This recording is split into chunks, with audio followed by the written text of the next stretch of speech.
Hello दोस्तों, हम लोग चलते हैं। अभी एक हैंडल लगाने का है, एक लकड़ी का हैंडल बनवा के लेके आए हैं। आज का प्लान है।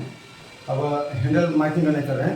हैंडल लगा कर समय का लगा कर आपको दिखाएंगे कि किस तरीके से ये हैंडल फाइनल हुआ है और कैसा लग रहा है। देखिए, एक सैंपल कटवा के लेके आए हैं।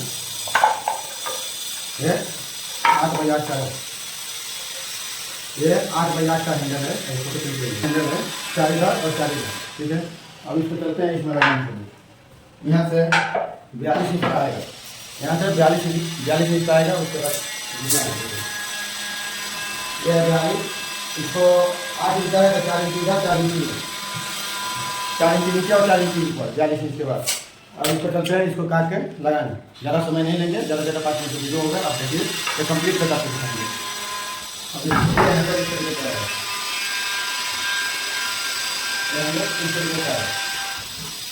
अब चलते हैं मार्किंग। देखिए, अंदर गला 8 इंच का है। देखिए, अब इसको 42 इंच पर से, 42 इंची है, इससे 4 इंच नीचे, 4 इंच ऊपर चालू करते हैं मार्किंग। क्योंकि मैंने मार्किंग कर चुका है। ये देखिए नीचे, और ये ऊपर का बाकी है, ऊपर के करते हैं।